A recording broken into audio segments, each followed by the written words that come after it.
আসসালামু আলাইকুম, কেমন আছেন সবাই? আশা করি সবাই খুব ভালো আছেন। তো আজকে আবার আমি চলে এলাম নতুন একটা ভিডিও নিয়ে।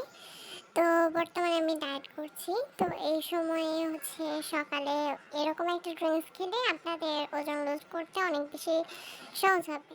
তো এখানে মেথি গুঁড়ো আর জিরা গুঁড়ো নিয়ে আমি রেখে দিয়েছিলাম রাতে ভিজিয়ে। রাখি সবসময়, কিন্তু আমি আসলে রাখতে ভুলে গিয়েছিলাম। তো আজকে সকালে ওটাই জাস্ট একটু পানিতে বয়েল করতে গিয়েছি। আর উতলে পড়ে আমার সবকিছু মেখে গিয়েছে। আবার সবকিছু পরিষ্কার করতে হবে। যাই হোক, ওটা বয়েল টয়েল করে নিয়ে আসলাম। এসে এটা ওই পানির সাথে আমি অ্যাপেল সিডার ভিনেগার মিক্স করে খাওয়া পছন্দ করি। মানে পছন্দ করি না, এটা আসলে বেস্ট একটা ড্রিঙ্ক সকালের জন্য। এটা খাইলে খুব দ্রুত মেদ কমাতে সাহায্য করে। তো এটা আমি অ্যাপেল সিডারের সাথে ভিনেগারের সাথে মিক্স করলাম। এটা একটু কুসুম কুসুম গরম রাখবো। এই জন্য এখন এটা প্রচণ্ড গরম, এই জন্য এটার ভিতরে আমি পানি মিক্স করছি যেন এটা কুসুম কুসুম গরম হয় এবং এখন আমি খেতে পারি। তাছাড়া এটা একটু বেশি কড়া লাগে, আর এটা খেতে বেশি একটা ভালো না। বাট এভাবে পানি মিক্স করে খেলে এটা মোটামুটি খাওয়া যায়। তো ডায়েটে এটা আমি সকালে একদম খালি পেটে খাই, ওজন টোজন মাপার আগে। খাওয়ার পরে আমি এটা নাস্তা হিসেবে নিয়েছিলাম একটু ডিম পোস্ট সরিষার তেল দিয়ে। আর জাম্বুরা ফল, এই ফলকে আপনারা কি বলেন অবশ্যই আমাকে জানাবেন। তো দুপুরের দিকে আজকে আমার একটু ডায়েটটা চিপ হয়ে গিয়েছিল। আমি মাশরুম কিনেছিলাম, সে মাশরুম খাবো, এই জন্য মাশরুম ধুয়ে নিচ্ছি। আসলে সত্যি বলতে মাশরুমটা ফ্রিজেই ছিল, আমরা আসলে ভুলে গিয়েছিলাম মাশরুম আছে। আজকে বের করে দেখি হালকা হালকা একটু গন্ধ। তো এটা ভালো করে ধুয়ে নিয়েছি। এটা ফ্রাই করবো আজকে, আর একটু স্যুপ রান্না করবো। তো সুন্দর করে ধুয়ে নিচ্ছি। অনেকেই মাশরুম পরিষ্কার করতে জানে না, কিন্তু তার মধ্যে আমি একজন। তো আমার বোন পরিষ্কার করতে ভালো জানে, তো আমার বোন পরিষ্কার করে দিয়েছে এবং সে স্যুপের জন্য মাশরুম কাটছে। তো এদিকে আমি এই পরিষ্কার করা মাশরুমটা নিয়ে এলাম, কারণ আমি আজকে একটু ফ্রাই বানাবো। সচরাচর সবসময় আমরা মাশরুম খাই না, তো আনার পরে ফ্রাই খাই, সেটা একটু বেশি মজা লাগে খাইতে। আপনারা এইভাবে ফ্রাই করে খেতেন, যেভাবে আমরা চপ বা বেগুনি ভাজার জন্য যেভাবে আমরা বেসনটা মিক্স করি, ওভাবে বেসনটা মিক্স করতে হবে। বেশি গাঢ় না বা একেবারে পাতলা না, ওরকম করে মিক্স করে নিয়েছি। আর লবণ আর ঝালটা একটু চড়া করে দেবেন, তাহলে আর একটু ভালো লাগবে, কারণ মাশরুমে এক্সট্রা কোনো টেস্ট নেই। তাও মাশরুমটা আমি সুন্দর করে গুছিয়ে টুছিয়ে নিয়েছিলাম। তো কড়াইয়ে তেল দিলাম, তেল গরম হওয়ার পরে আমি একদম যখন হাই ফ্লেমে আমি গরম করে নিই, তারপরে আগুন ছোট করে দিই। তো তেল অবশ্যই গরম হচ্ছে কিনা সেটা দেখবেন। আমি ভালো করে গরম করে মাশরুমটা ছেড়ে দিয়েছি। তো আমার ব্যাটারটা একটু বেশি পাতলা হয়ে গিয়েছিল, এই জন্য আর কি লেগে গিয়েছে।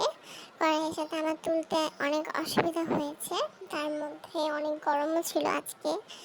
তো আমি চেষ্টা করছিলাম যে এটা তোলার, বাট আমি তুলতে ভালো করে পারছিলাম না। কিন্তু লাস্টের দিকে আপু এসেছিল, এসে দেখলে আমি বেসন হয়তো বেশি দিয়ে ফেলেছিলাম। তো ওটা ভালো করে সে তার রেমেডি দিয়ে মিক্স করলো, চাউলের গুঁড়া আরও ইত্যাদি ইত্যাদি গম দিয়েছিলাম, সেগুলো দিয়ে ব্যাটারটা ঠিক করে সে আমাকে ভাজতে সাহায্য করেছিল। পরবর্তীতে সে সম্পূর্ণ মাশরুমগুলো ভাজে এবং এটা খেতে অনেক টেস্টি হয়েছিল। তো এভাবে মাশরুম ভেজে আপনারা অবশ্যই খেতে পারেন। এটা ডায়েট ফুড না, কিন্তু আজকে আমার একটু চিপ হয়ে গিয়েছে ডায়েট, কারণ মাশরুম দেখে আমার মা বলেছে একটু ফ্রাই করলে ভালো হতো। তো আমি ফ্রাই করেছি, আর এখান থেকে 2-3 পিস খেয়েছি, যার ফলে আজকে দুপুরে খাবারটা স্কিপ করেছি। তো আমি আর মাশরুম যে আরও কিছু আছে সেটা নষ্ট হয়ে যাবে, তাই আমি ওটা স্যুপ রান্না করার জন্য এটা প্রথমে আমি একটা প্যান নিয়ে নিয়েছি। সেখানে আমি সরিষার তেল দিয়ে আদা, রসুন এবং পেঁয়াজ কুচি কুচি করে কেটে নিয়ে ওটা ভেজে নিচ্ছি। ভালো করে ওটা ভেজে নেওয়ার পরে আমি এটার ভিতরে সবগুলো মাশরুম দিয়ে দেবো। মাশরুমগুলো দিয়ে আমি হালকা একটু সটে করে নেব। আপনারা এই পর্যায়ে একটু লবণ দিয়ে দেবেন, আমি লবণ দিতে ভুলে গিয়েছিলাম। তো এই পর্যায়ে আমি লবণ দিই নাই, কিন্তু আপনারা অবশ্যই দিবেন। দেওয়ার পরে হালকা একটু মাশরুম সহ ভেজে নেবেন, বেশি ভাজবেন না মাশরুমকে, তাহলে মাশরুমটা খেতে একদমই ভালো লাগবে না, একটু বেশি স্টিকি স্টিকি লাগবে। আসলে এই মাশরুমটা অনেক টেস্টি ছিল। আমি সাধারণত এই মাশরুমটাই খেয়ে থাকি। আপনারা কী কী মাশরুম খেতে পছন্দ করেন অবশ্যই বলবেন। এছাড়াও আমি অনেক ধরনের মাশরুম খেয়েছি, বাট এই মাশরুমটা একটু বেশি টেস্ট লাগে আমার। স্যুপের মধ্যেও ভালো লাগে, আর হচ্ছে ভাজি ফ্রাই করতেও অনেক ভালো লাগে খাইতে। তো ডায়েটে আমি এই মাশরুমটাই খাই। এটা সুন্দর করে ভেজে নিয়ে আমি পানি দেওয়ার পরে এটা ঢেকে দিয়েছিলাম। তো এর মধ্যে ওই পাশে আমার বোন আস্তে আস্তে করে বাকি কাজগুলো করছে, মানে বাকি মাশরুমগুলো ফ্রাই করে নিচ্ছিল, কারণ আমি এদিকে স্যুপের জন্য এটা ভাজা শুরু করে দিয়েছিলাম। তো এই হচ্ছিল কাজ আমাদের ওখানে। আমি আমার বোন টুকটাক এরকম কাজ বাজ করতে থাকি। আজকে আম্মুর বকা খেয়েছি, কারণ অনেক এলোমেলো হয়ে গিয়েছিল সব। তো পরবর্তীতে অবশ্যই গুছিয়ে টুছিয়ে রেখে এসেছি। আমি স্যুপটা এখনই সম্পূর্ণ রান্না করব না। আমি হচ্ছে এটা হাফ বয়েল করে রাখছি। ভালো করে সেদ্ধ করে এটা রান্না করছি না। কারণ ডায়েটে থাকাকালীন হচ্ছে যখন ক্ষুধা লাগে রাতে, বা হচ্ছে সকালের দিকে যখন খেতে যাই, তখন হচ্ছে খেতে গিয়ে আবার রসুন কাটো, এটা কাটো, ওটা কাটো, এটা একটু ঝামেলা হয়। তাই আমি এভাবে করে সুন্দর করে বয়েল টয়েল করে নিয়ে, মানে হাফ বয়েল আর কি, করে নিয়ে রাখি। পরবর্তীতে আমি যখন স্যুপ খাবো তখন এটা দিব এবং বাকি মশলা দিব, দিয়ে ওটা রান্না করে খাবো। আপনারা এভাবে যখন আপনারা ডায়েটে থাকবেন তখন রুটি বা সবজি কেটে পরিষ্কার করে ডিবে রাখবেন, বা এরকম করে হাফ বয়েল করে রাখবেন। এটা অনেকটাই বানিয়েছি, এতটা দিয়ে আমরা দুজনে খাবো। প্রায় 3 দিনের মতো, মানে 3 বেলার মতো এটা খাওয়া যাবে। তো এভাবে করেই আমি সাধারণত মাশরুমগুলো রাখি। ওদিকে ফ্রাইগুলো হয়ে যাচ্ছিলো, আর ফ্রাই আর মাশরুম।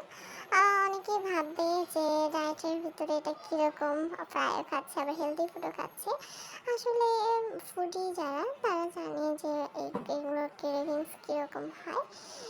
সো আমি অল্প খেয়েছি, এবং দুপুরে আমি চেষ্টা করব নতুন নতুন খাবার কিভাবে রান্না করা যায়, ডায়েট ফুড বা অন্যান্য ফুড আপনাদের দেখানোর জন্য। আপনারা যারা ইন্টারেস্টেড তারা অবশ্যই সাবস্ক্রাইব করবেন এবং বেল আইকনে ক্লিক করবেন, তাহলে নোটিফিকেশন আপনার মোবাইলে চলে যাবে।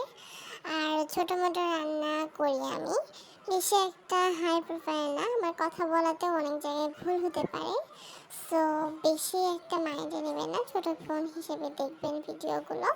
আমি এভাবে এটা সস দিয়ে খেয়েছিলাম। আমি এতগুলো খাইনি, অল্প পরিমাণে খেয়েছিলাম আর ব্যালেন্স করেছিলাম। সো এই পর্যন্ত ছিল আজকে আমার ভিডিও। আল্লাহ হাফেজ।